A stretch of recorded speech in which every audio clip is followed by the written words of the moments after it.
You open your eyes. The air is heavy, hot, not beach summer hot, more like July in ancient Rome hot. The blanket covering you feels damp. This isn't morning sunlight. This is Roman morning heat, straight from the gods. Your back rests against something hard, definitely stone. No mattress, just a sack stuffed with straw, half crushed, half poking through. You want to get up, but your body gently warns you. This might not be a great idea. You raise your arm and it hits something sharp. Cold. Stone, maybe? Or is that a bone? You reach for your phone. Not there. No lamp, no window. Just a cracked stone wall and spiderwebs above you. Congratulations. You've woken up in ancient Rome. And yes, this is just the first minute of your day. You place your feet on the ground. The stone floor is cold enough to sting, but somehow the air is still suffocating. A small cockroach strolls past your toes. It's not even in a hurry. You step outside the room, a narrow stone corridor. The wall to your right is cracked. To your left, a sour, damp smell. You hear the distant sounds of the market waking up. A man dumps a bucket of liquid out a high window. It splashes into a puddle below, sharp and wet. You don't know what it was, but your nose is sure you don't want to find out. The street is waking up. A woman heads to market with a basket on her head.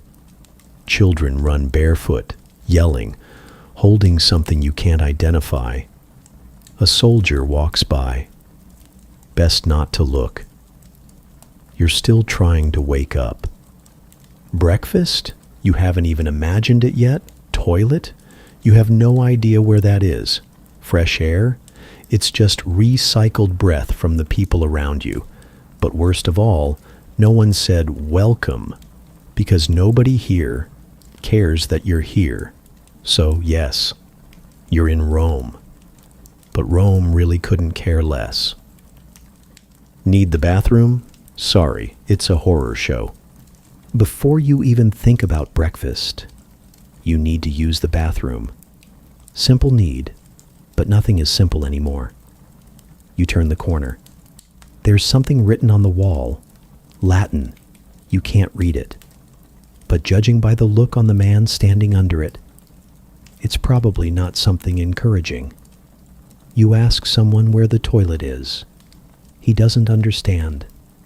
The second person just nods in a vague direction. You follow. Eventually, you find it. No door, no sign, just an open area and a short line of men waiting.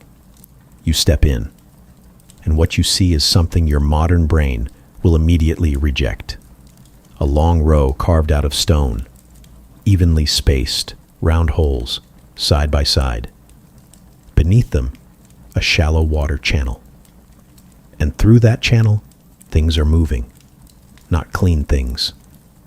Worse, everyone's sitting down, next to each other. No stalls, no walls, no curtains, no privacy, just eye contact. A man dips a sponge into the water with his left hand, then uses it to clean himself. That sponge is shared, and throughout the day, everyone will use it. You leave before it's your turn, for now at least. But this is only the beginning. There's no soap, no toilet paper, no scent-free sanitizing wipes. Rome hasn't even imagined such things. As for bathing, that's a whole different nightmare. Breakfast, if you can call it that. You survived the toilet. You made eye contact with a 2,000-year-old sponge. That alone should earn you a reward. Breakfast. At least, you hope so. You step into a market street. It's already crowded. A child shouts, "Oliva! Oliva!" In his basket, olives, black, wrinkled, salty, and that's it. You approach another stall. They're selling bread. But this isn't the soft, fresh bread you know. This is hard as stone, baked in a fire pit. The crust is nearly blackened. It won't break with your bite. Your bite will break with it. You whisper to yourself, "Okay, where's the coffee?" Ah, sweet innocence. There's no coffee in Rome. No tea. Orange juice? There's barely an orange to begin with. A man walks past, drinking from a clay jug. The smell hits you. Vinegar, diluted with water. Not iron, not juice. A drink called posca. Soldiers drink it. Poor farmers drink it. You don't. You can't. In ancient Rome, the morning doesn't start to satisfy the stomach. It starts so you can survive another day, and you're still hungry. A stone-like bite in your mouth. A cloud of vinegar in the air, and still no coffee. You're going to stay a little hungry today. But don't worry. Worse things are coming. Ancient Roman fashion, the dressing nightmare. Your stomach is half full. Your spirit is already tired. But still, you want to look human. A little presentable, at least. Sounds simple? Not in Rome. Getting dressed in ancient Rome is an art form, and most days, a disaster. You open a chest. Inside is not a t-shirt. Pants? Nope. Socks? Never heard of. Underwear? Rome didn't budget for that. What's in front of you is one giant piece of fabric and a lifetime's worth of trial and error.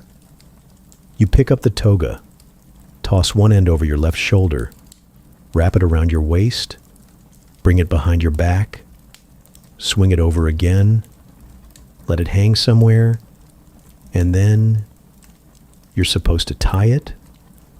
5 minutes later, it's still hanging weird, your left shoulder is slipping, your right leg is making an uninvited appearance, you're sweating, and kind of embarrassed.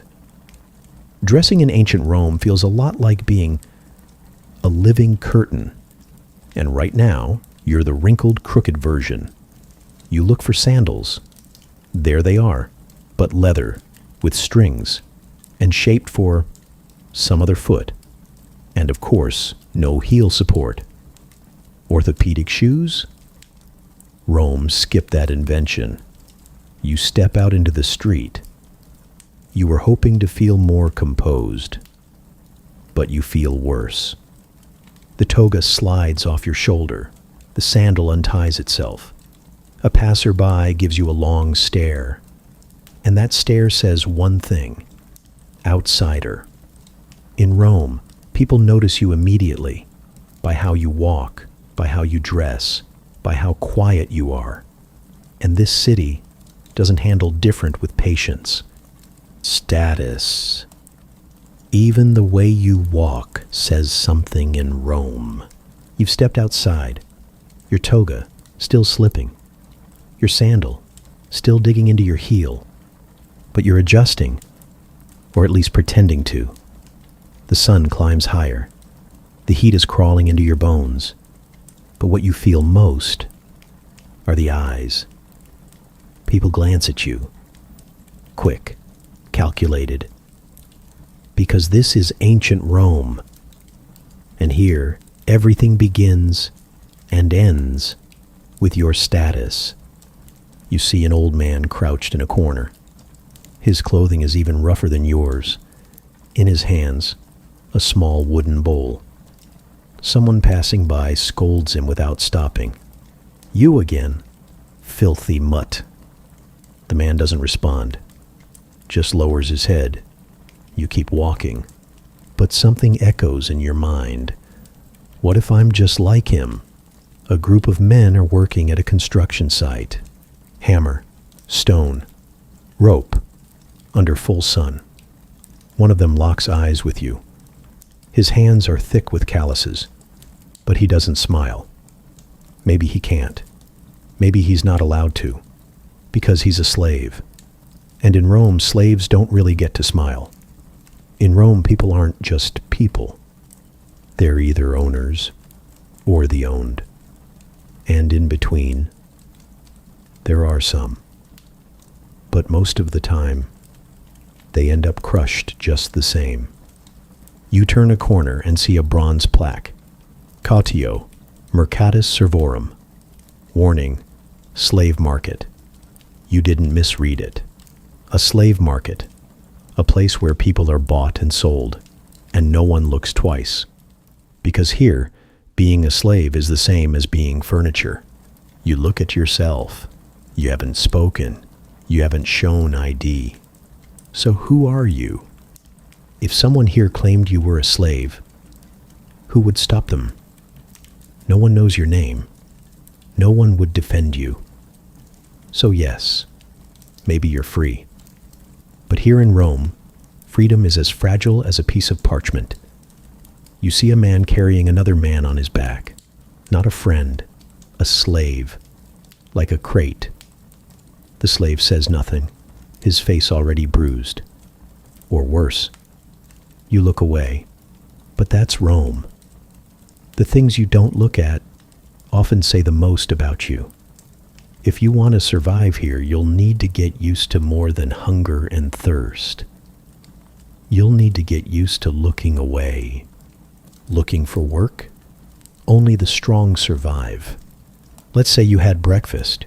You got dressed. You're walking now. But something feels off. In this city, walking without a purpose draws attention. Because in Rome, no one just wanders. Standing around looks suspicious. So you begin to ask yourself, what am I supposed to do here? You pass a small shop. It's dark inside, but hot. A man is pumping a forge. Red sparks fly. He's hammering a piece of iron. With each strike, his eyes squint. No earplugs, no gloves, no protection. But also, no choice. There's a young apprentice next to him. Very young, but his hands already look old.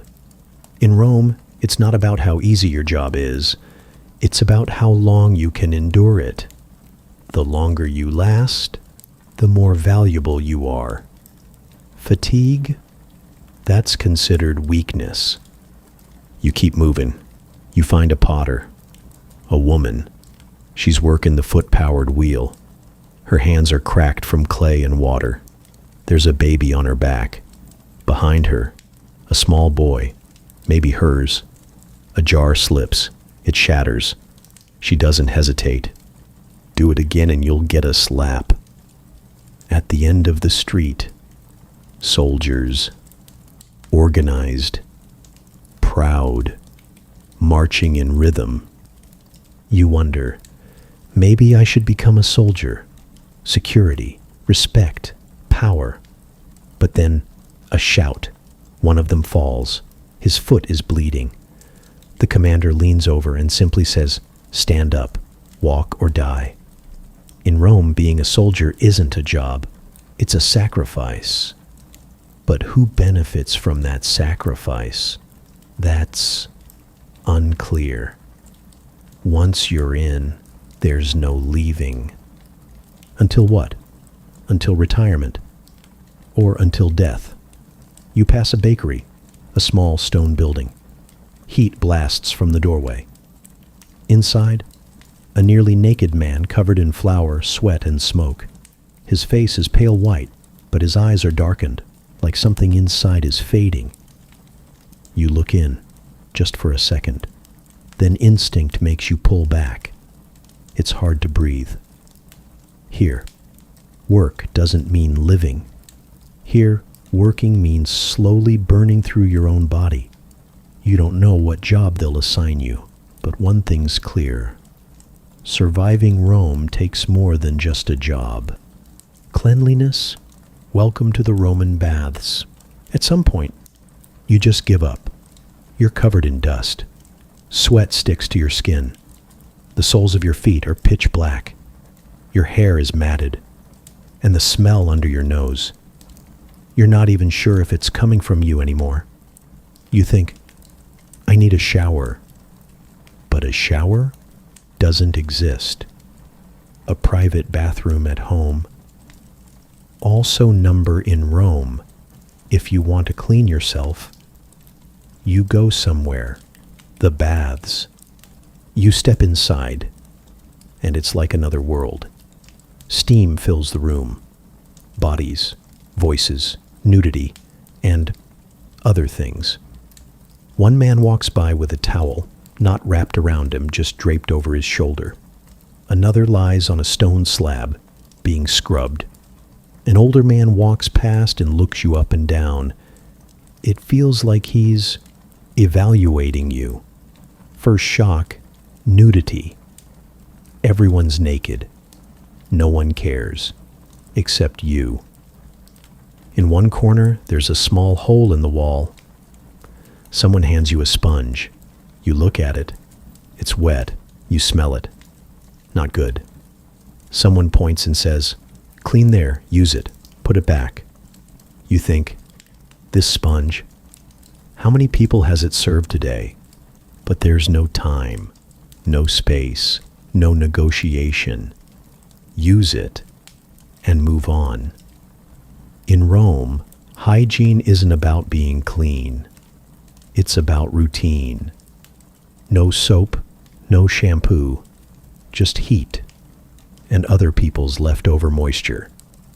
You sit on a stone bench. The man next to you is trimming his toenails. Someone in the corner is singing, loudly. Another guy is picking his teeth with his finger. Under the heavy steam, you're either sweating or melting. As you leave, someone pats your back. First time, you'll get used to it. You smile, but deep down you're thinking, I will never forget that sponge. In Rome, the body may get clean, but the mind, that might take a while. Feeling sick? Here comes the blade, not the cure. You've left the baths. Are you clean? Maybe. But the weakness hasn't left. You're struggling to stand. Your breath is shallow. A strange ache starts in your stomach. Was it bad garum? Or just Rome revealing itself? A woman grabs your arm. There's a healer around the corner. Go see him. You find a stone building that looks more like a shop. 2 people are waiting outside. One is coughing. The other holds a blood-soaked cloth. You make eye contact. And you instinctively take a step back. Inside, a table in front, an old man behind it. No hair on his head, but thick eyebrows. His robe is stained. He holds a blade in one hand and a small cloth sack in the other. From the sack, dried herbs. He stares, scans you slowly. Headache? Blurry vision? Weakness? Too much blood. You didn't even speak. Didn't have to. Diagnosis. Instant. In the next room, a stone slab. You're told to lie on your back. A cord wraps around your wrist. The man picks up a knife, not rusty, but it definitely doesn't shine. No one holds your hand. So you close your eyes. A slice, a wet warmth. Your blood spills. The man watches it drip, then nods. Clean, but weak. What does that mean? You don't know. He doesn't explain. Roman medicine is part ritual, part bravery, part wild guessing. Real knowledge doesn't exist. Only scrolls, beliefs, and tradition. The next patient is a child. Runny nose. The doctor ties a dried frog to his forehead. The mother recites a prayer. The child trembles, terrified. You don't want to look anymore. Another man enters. There's something heavy on his shoulder, like a stone. The doctor lifts it, weighs it, and says, enlarged liver. Requires stone therapy. Stone therapy? Just pressing a stone with another stone. As you leave, he gives you a small pouch. There's a herb inside. Smell this tonight. If you don't die, you're cured. And that's it. You've been treated. In Rome, living with illness is hard. But the treatment? Worse. Thirsty? Sorry. Even water is a gamble. You're tired, sweaty. Your mouth is bone dry. All you want now is one sip of water. Plain, cold, clear water. But you're in Rome, and here, water isn't so simple. You approach a fountain. It looks nice, carved from stone. A young boy is washing his hands beside it. But when you look closer, the water isn't fully clear. It's murky. And something seems to be floating in it. An old man stops you. Don't drink that. It rained yesterday. The sewers overflowed. Sewers? Yes. Rome's sewer system is clever, but not perfect. Rome prides itself on its aqueducts, giant channels bringing water from the mountains to the city. But that water, it travels through markets, through baths, through pipes that see everything. It carries everything with it. Finding clean water in Rome isn't a luxury. It's a miracle. So what do people drink? You see a group of men sitting at a stone table. Each holds a clay cup, not water, but vinegar mixed with water, posca. Because while they don't know about germs, they've figured out that water makes them sick. The solution: kill the water with vinegar, which means no pure water, no fresh taste, no chill, no clarity. You're still dreaming of a bottle of water, plastic, cold, the little click of the cap. But this is Rome, and here it's not caps that click, it's rocks. A woman waves you over. She holds out a clay jug. Drink. It's clean, she says, but when you smell it, that clean isn't your version of clean. In Rome, water is for survival, but every sip is a gamble. If you drink, you might get sick. If you don't, you're already weak. So the choice is yours. Be brave or stay thirsty. Dinner time. Want to escape Roman cuisine? You've been walking all day. The sun has burned your face. Dust, sweat, noise.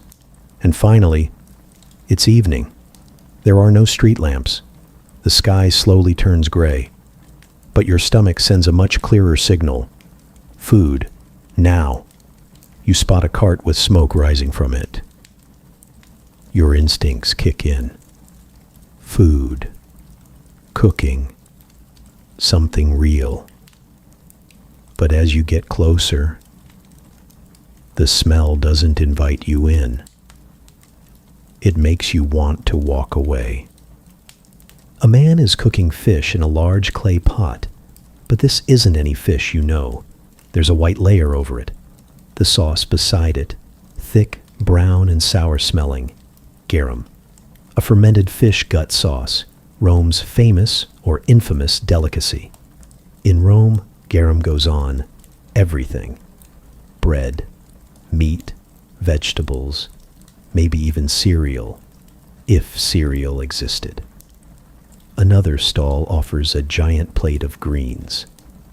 You're not sure what it is. Looks like cabbage, but raw, covered in flies. The seller doesn't care. You care even less now. A street away, laughter echoes from the window of a wealthy home. Inside, a long table, peacock meat, figures, honey, served by candlelight, on golden plates. Your plate? Hard bread, salted fish, vinegar mix. No plastic fork, no fork at all. It hasn't been invented yet. In Rome, eating isn't about satisfaction. It's about acceptance. Flavors are harsh. Smells are strong. Ingredients are limited. Hygiene, let's just say, it's missing. A child picks bread up off the ground and eats it. A dog steals a bone. And you? You bite into your dry bread. It fights back. But there's no alternative. What you eat today might seem basic to you. But in Rome, a sip of clean water, a slice of fresh bread, that's luxury. You close your eyes and ask yourself, will I ever get used to this? Or should I just stay hungry? Social class, patrician, plebeian, or just invisible. You've eaten, kind of. Something made it to your stomach.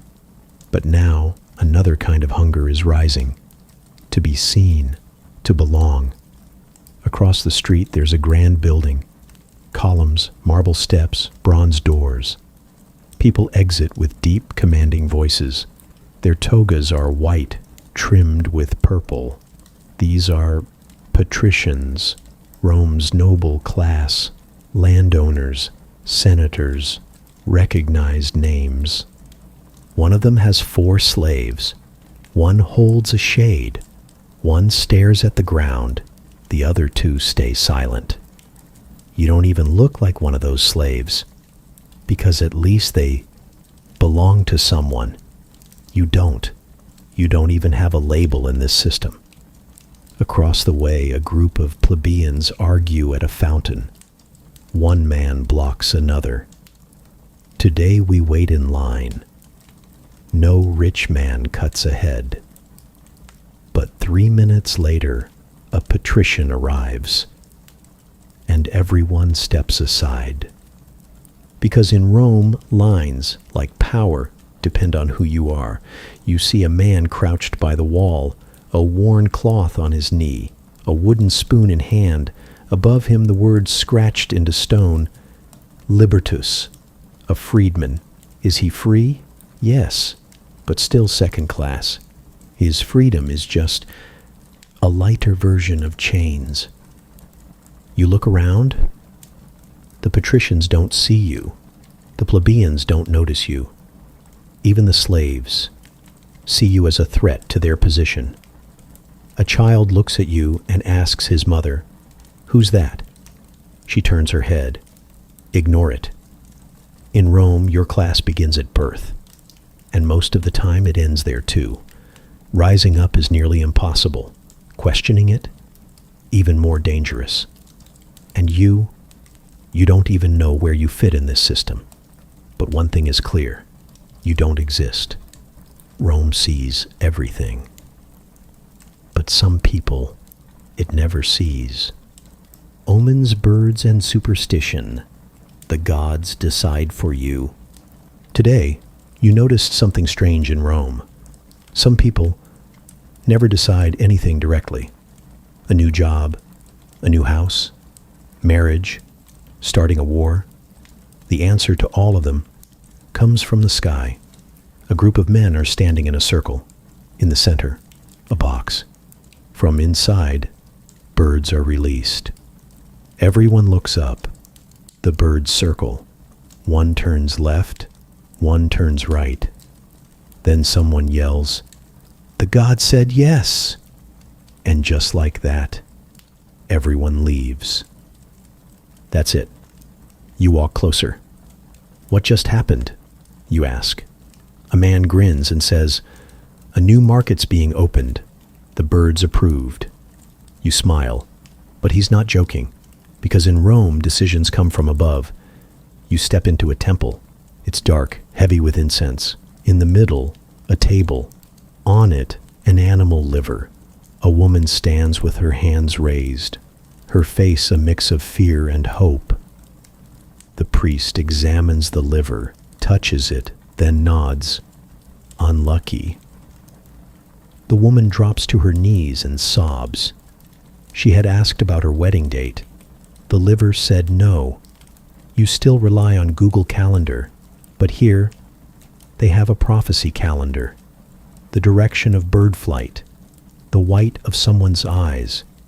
sometimes, folds in a goat's intestine. You overhear a senator speaking. We reject this law. The lambs didn't stay quiet this morning. And no one laughs. Because in Rome, questioning the gods is like questioning your right to exist. You try to buy a small stone from a child. He hands you a bracelet instead. This one brings bad luck. If you take it, you'll be sick for 3 days. You pull your hand back. Because even you are starting to hesitate. In Rome, people don't believe to live. They believe so they can live. And even if you don't believe in the gods, you still have to survive in a world where everyone else does. Being a woman in Rome, invisible, restricted, silent. Rome may be vast, but a Roman woman's world is very small. As you walk through the streets, you hear mostly men, togas sweeping, orders shouted. But the women, silent. Most have their heads down. Some are carrying children. Some just watch from the edges. None of them speak. Because in Rome, even thinking out loud is considered improper for a woman. From inside a house, a baby cries. A woman steps outside with the child, but another woman grabs her arm. Don't walk around with a crying baby. It upsets the men. She lowers her head and walks back inside. Just stepping outside comes with rules. In Rome, when a girl is born, the father decides she lives or she's abandoned. Wet nurses raise the girls. By age 10, she's doing chores. By 13, she's ready to marry. By 16, she's a mother. By 20, her voice is already gone. To be a woman in Rome is to live on the side of history that never gets written. She can't enter the Senate. She can't vote. She can't write laws. But she can carry the consequences of a man's mistake without complaint. A man yells at his wife in the street. She falls to the ground. No one steps in because it's considered a household matter. You look away, but she looks at you. And in that glance, there's a sentence. My story isn't written, but you see me. Some women become priestesses, but that's not freedom. It's commitment. They speak rarely. Their heads are shaved. They live in temples, not for themselves, but for the gods, and under the watch of male priests. You pass a stone wall, etched in Latin. Cornelia, loyal wife, silent and clean woman. That's the ideal Roman woman. Loyal, silent, clean, smart, free, powerful. Those words don't really exist here. Now you ask yourself, if I had been a woman in this era, what would I be? The answer is clear. I'd be seen, but never heard. Alive, but unwritten. Entertainment? No. Execution. In Rome, death is a show. Today feels different. The streets are louder. The shouting is more intense. Children walk by holding figs. Men carry wine jugs under their arms. You follow the crowd. You don't know where they're going, but you keep hearing. 2 new slaves are fighting today. You arrive at a massive structure made of stone, arched entrances, hundreds of people lined up. You step inside, and you see it. In the center, a vast arena, covered in sand. Chains hang from corners. Crowds fill the upper levels, already shouting. A child clutches a tiny wooden gladiator, a toy version, before seeing the real one. Entertainment in Rome is bloody, loud, and terrifyingly real. But what's worse, everyone's used to it. The first gladiator enters. His armor is patched, not polished. No mask. His fear is visible. He scans the crowd, as if searching for mercy. But there's none. His opponent steps in, younger, but with a worse weapon, a net and chain. The crowd screams, "Catch him! Take his arm!" You freeze, because this isn't a match. This is an execution. The fight begins. Blood splashes. Dust rises. No one looks away. The crowd is enjoying it. You can't watch, but you can't unhear it either. A woman cheers. Hit his left arm. That's his weak side. And for a second you think, this woman might have nursed her baby yesterday. Today, she wants a man's blood. One gladiator falls. The other stands over him. A voice rises from the arena. Should he live or die? You look around in horror. People wait for a thumb. Yes or no? The emperor raises his arm. Thumb down. And everyone cheers. This is Rome. And here, death is theater. You sit in the audience and you realize, to live in this city, you must kill your conscience first. Night falls. In Rome, darkness means danger. The day is over. The streets begin to empty. Windows shutter. Lamps are pulled inside. Wooden bars slide into place. Rome sleeps. But you have nowhere to sleep. You search under bridges. You look into cracks between stone walls, maybe a dry corner, or at least somewhere without wind. But everywhere you check is either occupied, filthy, or dangerous. In Rome, staying out after dark means you must learn to become invisible. Because if someone sees you, they might take your last possession. Or worse, see your face and decide you're suspicious. You find a sack. It's empty, but it smells. You lie down on it. Not on the ground, on sharp stone. And your first thought is, I hope no one kicks me by accident before sunrise. Night deepens. A ray of moonlight flickers behind a wall, then disappears behind a cloud. You hear footsteps, slow, uneven. A group of young men shout nearby. They're drunk, laughing. But at any moment, they could turn toward you. Hearing something? Bad. Hearing nothing? Worse. Because silence often comes before something you won't hear in time. A woman screams in the distance. A baby cries. No windows open, because everyone knows what happens at night stays in the night. You try to sleep. Your back throbs against the stone. Flies buzz near your ears. A bug crawls past your feet. Slowly, like it's used to people here. From the window of a wealthy home, soft candlelight leaks through a curtain. You see silhouettes, laughter. Someone's drinking wine.